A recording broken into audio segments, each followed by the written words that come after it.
Fairy Tales by the Brothers Grimm. Chapter 1. The Golden Bird. A certain king had a beautiful garden, and in the garden stood a tree which bore golden apples. These apples were always counted, and about the time when they began to grow ripe, it was found that every night one of them was gone. The king became very angry at this, and ordered the gardener to keep watch all night under the tree. The gardener set his eldest son to watch, but about 12 o'clock he fell asleep, and in the morning another of the apples was missing. Then the second son was ordered to watch, and at midnight he too fell asleep, and in the morning another apple was gone. Then the third son offered to keep watch, but the gardener at first would not let him, for fear some harm would come to him. However, at last he consented, and the young man laid himself under the tree to watch. As the clock struck 12, he heard a rustling noise in the air, and a bird came flying that was of pure gold. And as it was snapping at one of the apples with its beak, the gardener's son jumped up and shot an arrow at it. But the arrow did the bird no harm, only it dropped a golden feather from its tail, and then flew away. The golden feather was brought to the king in the morning, and all the council was called together. Everyone agreed that it was worth more than all the wealth of the kingdom, but the king said, "One feather is of no use to me. I must have the whole bird." Then the gardener's eldest son set out and thought to find the golden bird very easily. And when he had gone but a little way, he came to a wood, and by the side of the wood he saw a fox sitting. So he took his bow and made ready to shoot at it. Then the fox said, "Do not shoot me, for I will give you good counsel. I know what your business is, and that you want to find the golden bird. You will reach a village in the evening, and when you get there you will see two inns opposite each other, one of which is very pleasant and beautiful to look at. Go not in there, but rest for the night in the other, though it may appear to you to be very poor and mean." But the son thought to himself, "What can such a beast as this know about the matter?" So he shot his arrow at the fox, but he missed it, and it set up its tail above its back and ran into the wood. Then he went his way, and in the evening came to the village where the two inns were. And in one of these were people singing and dancing and feasting, but the other looked very dirty and poor. "I should be very silly," said he, "if I went to that shabby house, and left this charming place." So he went into the smart house, and ate and drank at his ease, and forgot the bird, and his country too. Time passed on, and the eldest son did not come back, and no tidings were heard of him. The second son set out, and the same thing happened to him. He met the fox, who gave him the good advice. But when he came to the two inns, his eldest brother was standing at the window where the merrymaking was, and called to him to come in. He could not withstand the temptation, but went in, and forgot the golden bird and his country in the same manner. Time passed on again, and the youngest son too wished to set out into the wild world to seek for the golden bird. But his father would not listen to it for a long while, for he was very fond of his son, and was afraid that some ill luck might happen to him also, and prevent his coming back. However, at last it was agreed he should go, for he would not rest at home. And he came to the wood, he met the fox, and heard the same good counsel. But he was thankful to the fox, and did not attempt his life as his brothers had done. So the fox said, "Sit upon my tail, and you will travel faster." So he sat down, and the fox began to run, and away they went over stock and stone so quick that their hair whistled in the wind. When they came to the village, the son followed the fox's counsel, and without looking about him went to the shabby inn, and rested there all night at his ease. In the morning came the fox again, and met him as he was beginning his journey, and said, "Go straight forward till you come to a castle. before which lie a whole troop of soldiers fast asleep and snoring. Take no notice of them, but go into the castle, and pass on and on till you come to a room where the golden bird sits in a wooden cage. Close by it stands a beautiful golden cage, but do not try to take the bird out of the shabby cage and put it in the handsome one, otherwise you will repent it." Then the fox stretched out his tail again, and the young man sat himself down, and away they went over stock and stone till their hair whistled in the wind. Before the castle gate all was as the fox had said, so the son went in and found the chamber where the golden bird hung in a wooden cage, and below stood the golden cage, and the 3 golden apples that had been lost lying close by it. Then thought he to himself, "It will be a very droll thing to bring away such a fine bird in this shabby cage." So he opened the door and took hold of it, and put it in the golden cage. But the bird set up such a loud scream that all the soldiers awoke, and they took him prisoner and carried him before the king. The next morning the court sat to judge him, and when all was heard, it sentenced him to die, unless he could bring the king the golden horse, which could run as swiftly as the wind. And if he did this, he was to have the golden bird given him for his own. So he set out once more on his journey, sighing and in great despair, when on a sudden his friend the fox met him and said, "You see now what has happened on account of you not listening to my counsel. I will still, however, tell you how to find the golden horse, if you will do as I bid you. You must go straight on till you come to the castle where the horse stands in his stall. By his side will lie the groom fast asleep and snoring. Take away the horse quietly, but be sure to put the old leathern saddle upon him, and not the golden one that is close by it." Then the son sat down on the fox's tail, and away they went over stock and stone till their hair whistled in the wind. All went right, and the groom lay snoring with his hand upon the golden saddle. But when the son looked at the horse, he thought it a great pity to put the leather saddle upon it. "I will give him the good one," said he.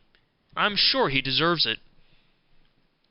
As he took up the golden saddle, the groom awoke and cried out so loud that the guards ran in and took him prisoner.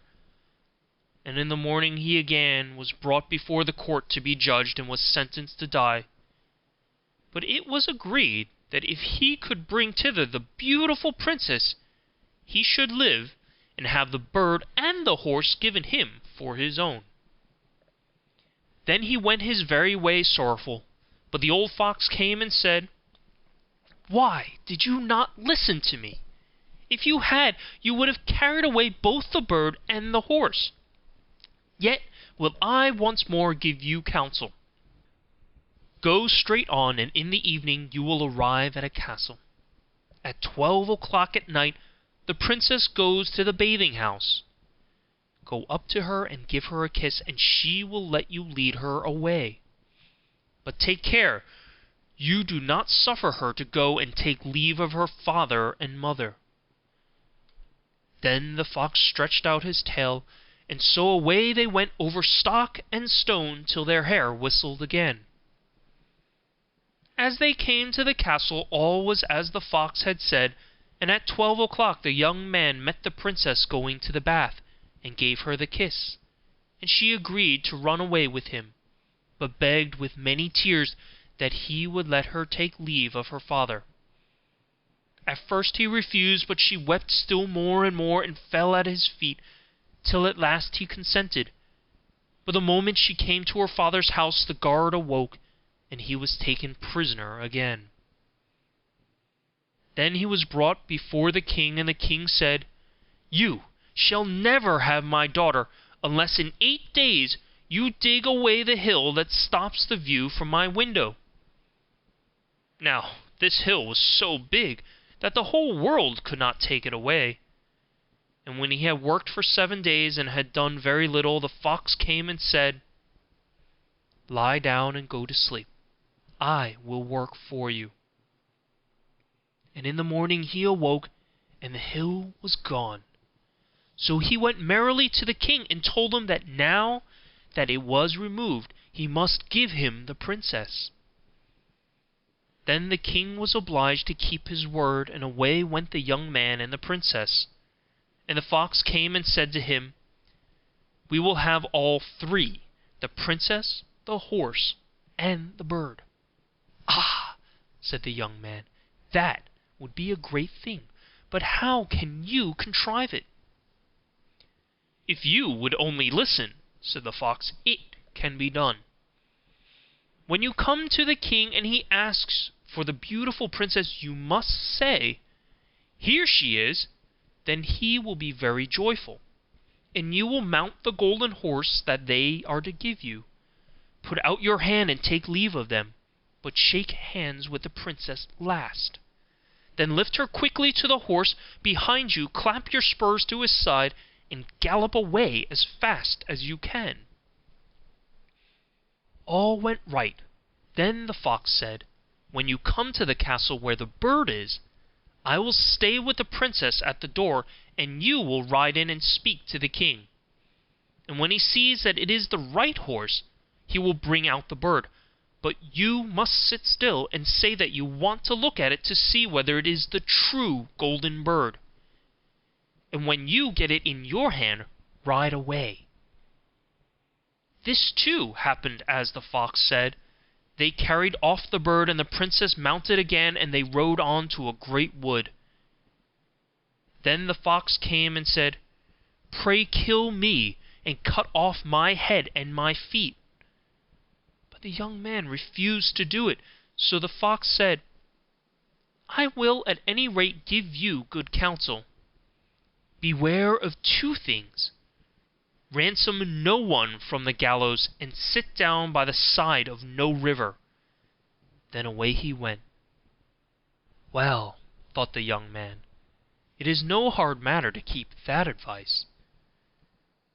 He rode on with the princess till at last he came to the village where he had left his two brothers, and there he heard a great noise and uproar. And when he asked what was the matter, the people said, "Two men are going to be hanged." As he came nearer, he saw that the two men were his brothers, who had turned robbers. So he said, "Cannot they in any way be saved?" But the people said no, unless he would bestow all his money upon the rascals, and buy their liberty. Then he did not stay to think about the matter, but paid what was asked, and his brothers were given up, and went on with him towards their home. And as they came to the wood where the fox first met them, it was so cool and pleasant that the two brothers said, "Let us sit down by the side of the river and rest a while to eat and drink." So he said, "Yes," and forgot the fox's counsel, sat down on the side of the river, and while he suspected nothing, they came behind and threw him down the bank, and took the princess, the horse, and the bird, and went home to the king their master, and said, "All this we have won by our labour." Then there was great rejoicing made, but the horse would not eat, the bird would not sing, and the princess wept. The youngest son fell to the bottom of the river's bed. Luckily it was nearly dry, but his bones were almost broken, and the bank was so steep that he could find no way to get out. Then the old fox came once more, and scolded him for not following his advice, otherwise no evil would have befallen him. "Yet," he said, "I cannot leave you here, so lay hold of my tail and hold fast." Then he pulled him out of the river, and said to him as he got upon the bank, "Your brothers have set watch to kill you, if they find you in the kingdom." So he dressed himself as a poor man, and came secretly to the king's court, and was scarcely within the doors when the horse began to eat, and the bird to sing, and the princess left off weeping. Then he came to the king, and told him all his brother's roguery, and they were seized and punished, and he had the princess given to him again, and after the king's death he was heir to his kingdom. A long while after, he went to walk one day in the wood, and the old fox met him, and besought him with tears in his eyes to kill him, and cut off his head and feet. And at last he did so, and in a moment the fox was changed into a man, and turned out to be the brother of the princess, who had been lost a great many years. End of chapter 1. Today's recording by Chris V.